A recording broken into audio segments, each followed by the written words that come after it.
Hello नमस्कार मेरे शेर शेरनियों, आप सभी का दिल खोल के स्वागत है आज की इस बेहतरीन सी क्लास में। मेरे प्यारे शेर शेरनियों, चलिए आज हम लोग देखते हैं पार्टनरशिप और पार्टनरशिप में मतलब साझेदारी में और लिमिटेड लायबिलिटी पार्टनरशिप यानी कि सीमित दायित्व साझेदारी में अंतर को। ठीक है, तो आज हम लोग अंतर को देखते हैं और अंतर बहुत ही ज़्यादा इंपॉर्टेंट है। तो चलिए हम लोग देखते हैं। देखिए आप लोगों को स्क्रीन में दिख रहा है, देखिए अंतर को हम लोग आधार पर रखे हैं। मतलब किस आधार पर अंतर को, तो अंतर का आधार भी है और एक तरफ लिखा हुआ देखिए एक कॉलम में साझेदारी और दूसरा कॉलम में सीमित दायित्व साझेदारी। तो देखिए सबसे पहला बात करते हैं अधिनियम का।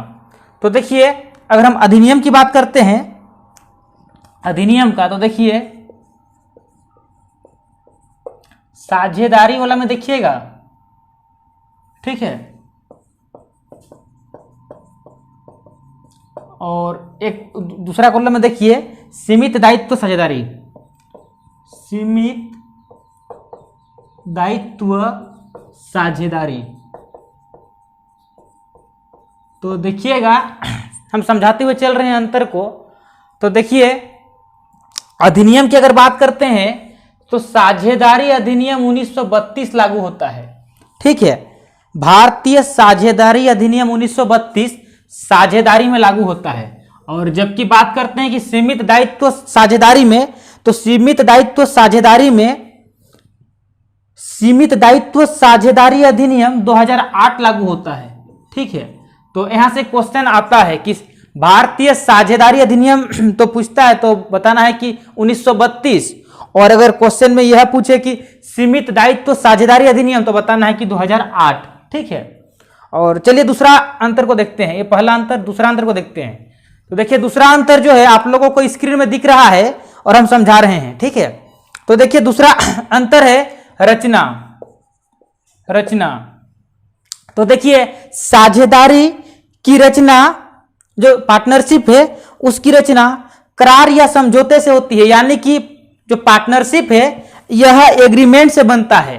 ठीक है, समझौता से बनता है। जबकि हम लोग बात करते हैं सीमित दायित्व साझेदारी की, तो इसकी रचना विधान द्वारा होती है। ठीक है, देखिए इसकी रचना होती है समझौता द्वारा। ठीक है, इसकी समझौता से होती है, करार से। और सीमित दायित्व साझेदारी की रचना विधान द्वारा होती है। किसी के द्वारा होती है? विधान द्वारा होती है। ठीक है, और चलिए अब तीसरा अंतर को देखते हैं। तो देखिए तीसरा अंतर पंजीकरण। पंजीकरण, तो देखिए साझेदारी, तो देखिए साझेदारी का पंजीयन कराना जरूरी नहीं है। मतलब इसका पंजीयन जरूरी नहीं है। ठीक है, जरूरी नहीं है। और अगर हम लोग बात करते हैं सीमित दायित्व साझेदारी की, तो सीमित दायित्व साझेदारी इसका पंजीयन कराना अनिवार्य है। मतलब जो रजिस्ट्रार है इनको फाइल कराना पड़ता है। ठीक है, मतलब ये जरूरी है, जरूरी है।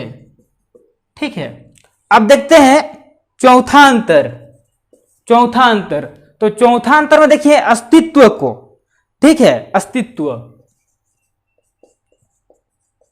तो देखिए साझेदारी पार्टनरशिप में देखिए इसका जो अस्तित्व है, साझेदारी का अस्तित्व साझेदारों से भिन्न नहीं होता है। यानी इसका जो भी अस्तित्व है वह साझेदार ही है, पार्टनर लोग ही है। जबकि अगर हम लोग देखिए इसका अस्तित्व साझेदारों में होता है, मतलब साझेदारों से अलग कोई अस्तित्व नहीं है। जबकि हम लोग सीमित दायित्व साझेदारी की बात करते हैं तो सीमित दायित्व साझेदारी का अस्तित्व साझेदारों से अलग होता है। इसका अस्तित्व क्या होता है? साझेदारों से अलग होता है, साझेदारों से अलग होता है। ठीक है, तो इस प्रकार से हम लोग देखें 4 को अंतर। चलिए और देखते हैं, तो हम इसको रफ कर दे रहे हैं। पांचवा अंतर आप लोगों को स्क्रीन में दिख रहा है, और पहले समझ लीजिए, उसके बाद जो स्क्रीन में दिख रहा है उसको नोट जरूर कीजिएगा। ठीक है, तो देखिए पांचवा अंतर में है साझेदारों की संख्या।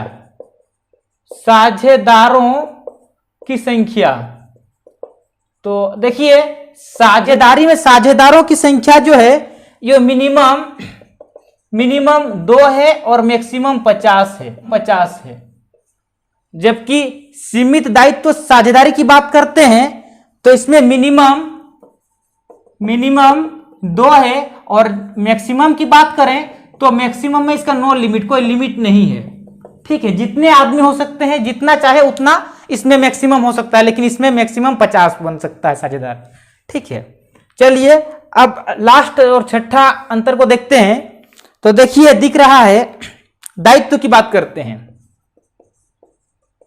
दायित्व तो देखिए, साझेदारी में साझेदारों का दायित्व असीमित होता है, असीमित दायित्व होता है। ठीक है, असीमित। और जबकि सीमित दायित्व साझेदारी की बात करें तो सीमित दायित्व साझेदारी में साझेदारों का दायित्व उनकी पूंजी तक रहती है। देखिए, जितना उनकी पूंजी तक ही उनका दायित्व रहता है, उनका दायित्व रहता है, यानी कि जितना पूंजी उतना ही दायित्व। तो इस प्रकार से हम लोग साझेदारी और सीमित दायित्व साझेदारी में अंतर को देखें। ठीक है, अब अगला वीडियो में हम लोग साझेदारों के कर्तव्यों को देखेंगे, उनके अधिकारों को देखेंगे, और उसके बाद हम लोग देखेंगे कि भारतीय साझेदारी अधिनियम 1932 क्या कहता है। तो मेरे प्यारे साथियों, जो भी थ्योरी बताया जा रहा है, इन थ्योरी पर विशेष ध्यान दीजिएगा। जब तक पूरा थ्योरी समझ में नहीं आएगा, जब तक उस चैप्टर का कॉन्सेप्ट समझ में नहीं आएगा, तब तक क्वेश्चन नहीं बनाने सकेंगे। तो इसीलिए क्वेश्चन को हम लोग बनाएंगे जल्द ही, पहले उसका निचोड़ को समझ लेते हैं। तो मेरे प्यारे साथियों, अगला वीडियो आप लोगों को जल्दी मिलेगा। तब तक आप लोग घर में रहें, सुरक्षित रहें, अपना ख्याल रखें, अपनों का ख्याल रखें, और इस वीडियो को ज्यादा से ज्यादा शेयर जरूर कर दें। धन्यवाद।